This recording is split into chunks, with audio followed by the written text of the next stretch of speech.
Buenos días a todos y vamos a ver si podemos aportar algo al diálogo y a la discusión un poco entre todos. Como decía Emma, esta reflexión es fruto del estudio, del trabajo, bueno, pues de padres, ¿no? También, y de profesores que, bueno, pues hemos querido pensar un poco todo lo que estaba pasando y sobre todo con la intención de ser respuesta, ¿no? Ojalá no se nos quede congelada o como estatua esa imagen, ¿no?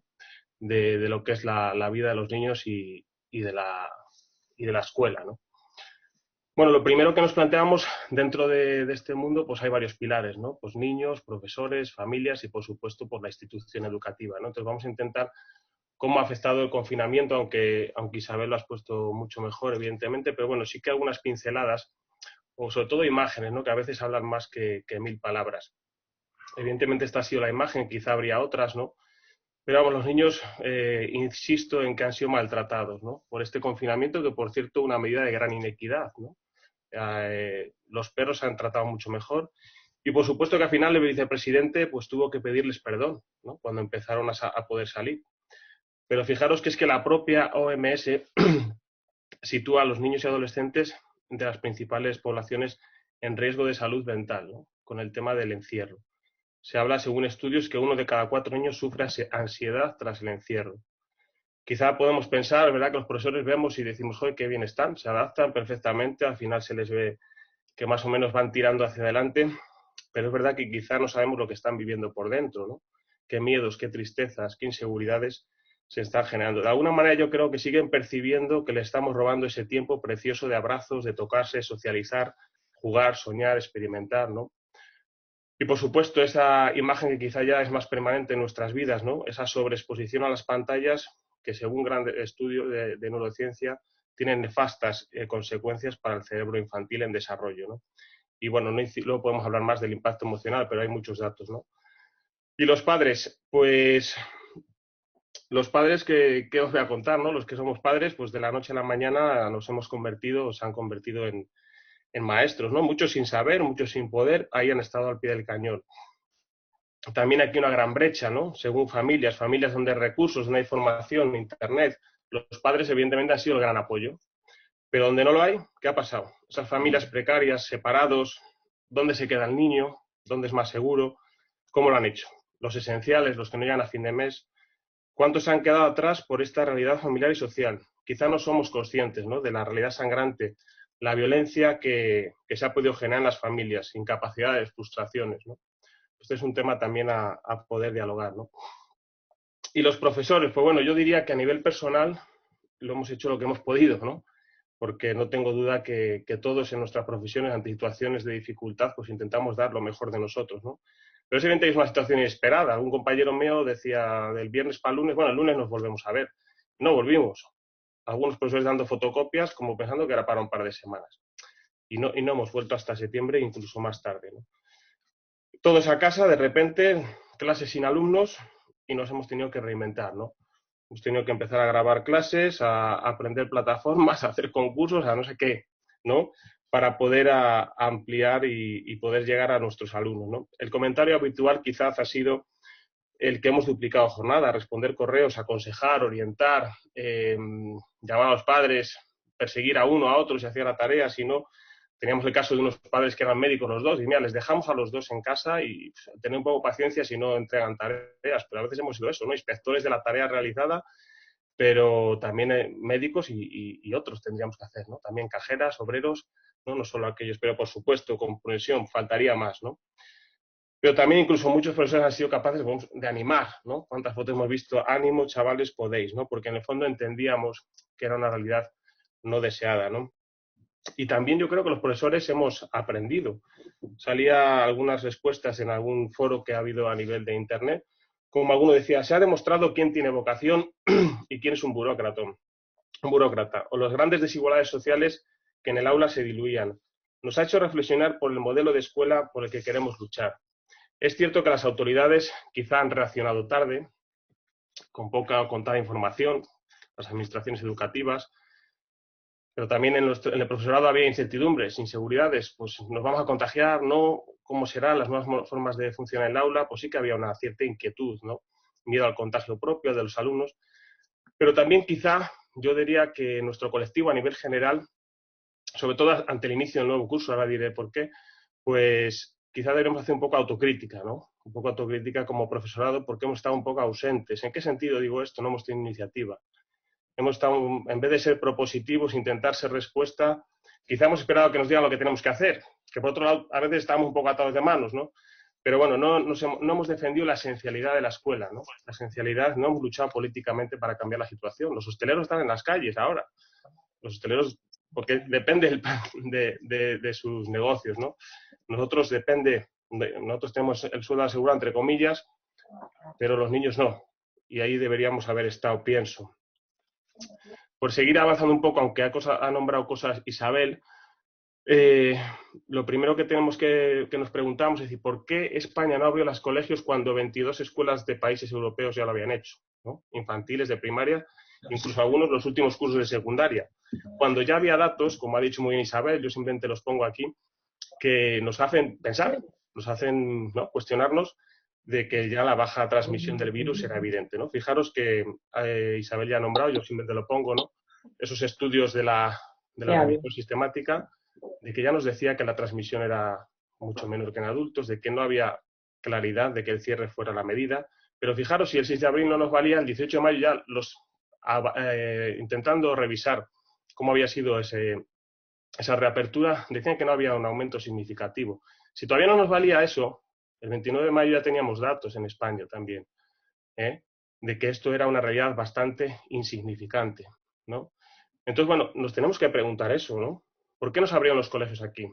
Quizá en esas fechas decíamos, bueno, ya nos toca a nosotros, ¿no? No nos tocó, y los niños y jóvenes y las familias pues tuvieron que aguantar, ¿no? Y tuvimos que aguantar, ¿no?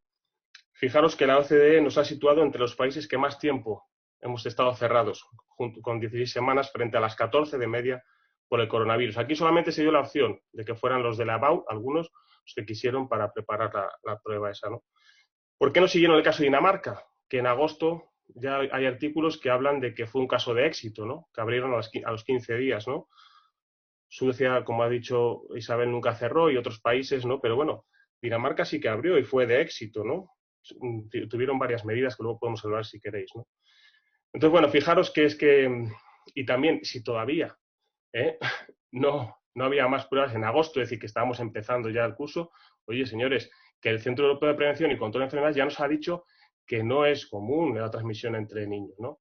Nos podríamos haber evitado tantos protocolos e ir a lo esencial, a lo fundamental, porque al final, fijaros que lo que hemos hecho con las escuelas son estas imágenes, nos hablan un poco de la barbaridad que estamos haciendo. Hemos puesto pastas arriba las escuelas, no jugar, distancias, cambios en materias como educación física, tecnología, en los laboratorios no extraescolares, quitar todo el trabajo manipulativo en infantil. Bueno, es que es increíble, ¿no? Es decir, había al principio, por ejemplo, que había algunos, bueno, pues había ya positivos, ¿no?, que se habían dado fuera, evidentemente, pues algunos alumnos se metían con ellos diciendo, bueno, es a la pestada, ¿no?, la contagiada, ¿no? Es decir, que han tenido que sufrir los chavales pues todo este tipo de medidas, ¿no? Una escuela del miedo, ¿no?, podríamos decir, porque al final, como hemos dicho, lo emocional cala mucho, es muy importante en los jóvenes, y quizá estamos generando unos chavales vulnerables a todo, ¿no? Claro, les decimos, eres bienvenido, pero no toques esto, no hagas esto, súbete la mascarilla, cuidado, tal. Entonces, estamos todo el rato con eso, ¿no? Yo tengo un alumno que todo el rato se estaba echando hidrogel, digo, ¿pero qué pasa todo el día? Que no hace falta echarte tanto, por Dios. Bueno, pues al final dice, no, es que tengo miedo de contagiarme del COVID, ¿no? Y padres que al principio, antes de empezar la escuela, le decían, ¿es seguro ir a la escuela? Por Dios, por supuesto, vamos a la escuela, ¿no? Es decir, con estos protocolos no estaremos matando moscas a cañonazos, no son unas medidas un poco desproporcionadas. Fijaros que si todavía no nos vale, aquí tenéis ya una gráfica, bueno, esto es de las...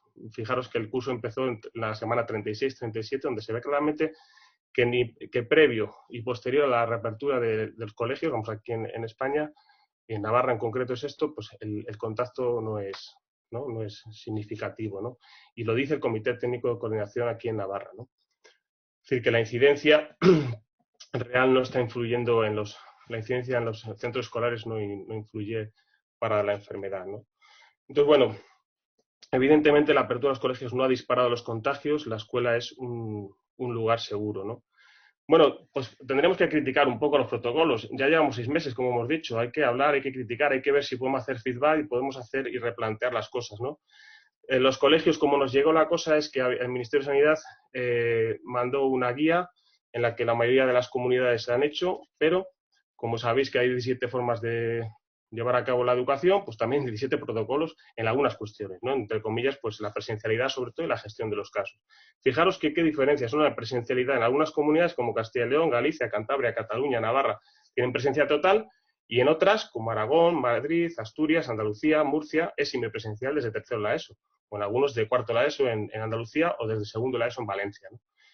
Bueno, pues van la mitad de días, un grupo y se van alternando. Bueno, pues al final las familias dicen, nos hemos acostumbrado bien, pues como todo te acostumbras, pero no deja de ser algo que sea agravio comparativo con el resto de cursos. Y en la gestión de casos, pues ya sabéis que en primaria, en infantil, se han generado como grupos estables de convivencia o de convivencia estable.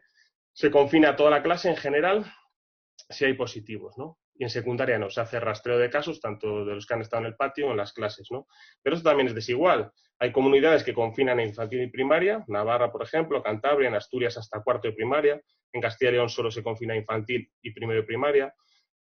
Aragón, por ejemplo, que lo hacía así también, cambió el protocolo en octubre, es decir, actúa ya en primaria como en secundaria, es decir, solamente rastreo de casos para no confinar toda la clase. Es decir, también nos tenemos que preguntar por qué, ¿no? ¿Por qué esta diferencia a la hora de la gestión de las clases, ¿no?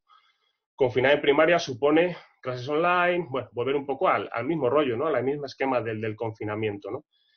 Y según los estudios que estamos viendo, pues de 0 a 12 años ya la transmisión es muy baja, entonces deberíamos ir a lo esencial. Es cierto que hay algunas acciones en este sentido, ¿no? Sobre todo, pues de que no se confinen las clases. Aquí en Navarra hemos hecho un escrito a Educación de Navarra, Defensores del Pueblo, familias y profesores, reivindicando esto precisamente, ¿no? Encima avalados por lo que dicen las autoridades, ¿no? Que la escuela no se producen apenas casos, ¿no?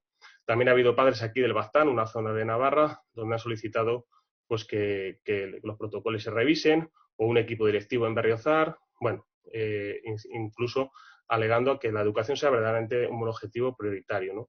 El profesor de educación física, pues que se pueda jugar con el balón, bueno, distintas. Otra de las acciones que están haciendo pues son contra la semipresencialidad, ¿de acuerdo? Porque, por lo que decíamos antes, sobre todo aquí, pues distintas federaciones de asociaciones de padres en Madrid, en Valencia, porque consideran que es un agravio comparativo, evidentemente. Entonces están luchando por la presencialidad, y especialmente a quien más afecta, como hemos dicho, a los más vulnerables, ¿no? Bueno, pues y también hay alguna otra de las acciones que se están haciendo a nivel puntual, garantizar las clases online cuando te toca estar confinado, ¿no? Es cierto que estas acciones no dejan de ser puntuales, hay algunas por ahí, pero fijaros que de lo que estamos comentando, vamos a seguir tolerando estas diferencias por comunidades, ¿no? Porque unos sí, otros no. Vamos a seguir callados ante tanta falta de información científica y veraz, ¿no? Para saber actuar, ¿no? Es necesario que profesores, familias y todos los profesionales, toda la sociedad, demos una respuesta asociada y política a todo lo que estamos viviendo. Y es verdad, y por terminar, ¿no? Que el COVID quizá pueda ser una oportunidad para ser respuesta. ¿Por qué? Porque este virus ha destapado muchas injusticias en todos los sectores, ¿no? Hemos visto que las condiciones laborales de los esenciales, de trabajadores de las plataformas delivery, bueno, pues también aquí, como habéis dicho, una brecha digital, pero no solo digital, sino social, que ya existía, como habéis dicho. Es decir, algunos datos, ¿no?, que nos hacen que pensar del informe del relator de la ONU, son de 2018, quizá ahora sean más, ¿no? Pero fijaros cómo la educación y la pobreza están muy relacionados.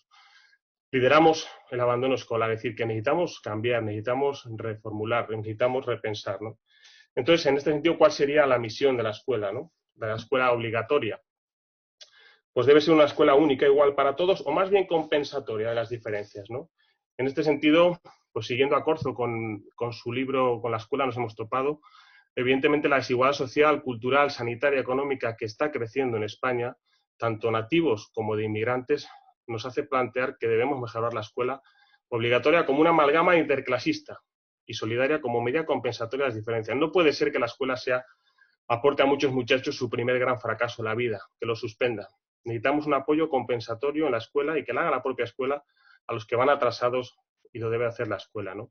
Debemos exigir una escuela mejor para los que más lo necesitan. Quien fracasa no es los niños, sino es la sociedad y las escuelas.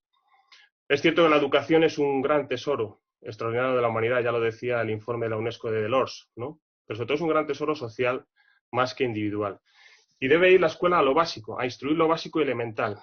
Decía Freire que nadie educa a nadie, ni siquiera a sí mismo, que nos educamos juntos. Y es cierto que la escuela nos ayuda a educarnos cuando muestra los desafíos de la vida asociada, ¿no? Y eso se puede hacer, luego podemos dialogar, si os parece.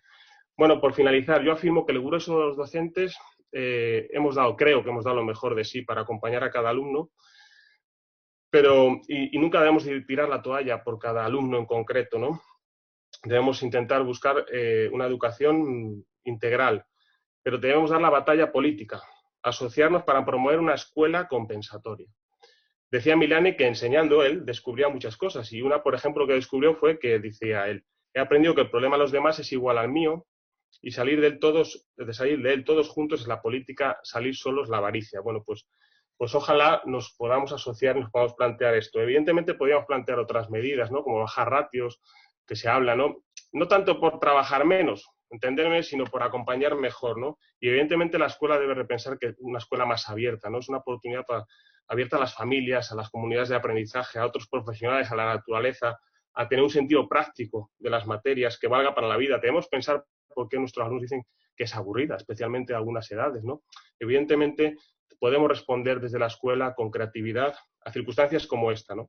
Entonces, bueno, y para terminar, pero no sería el debate de fondo de hoy, yo creo, por supuesto, necesitamos un pacto educativo y social, ¿no?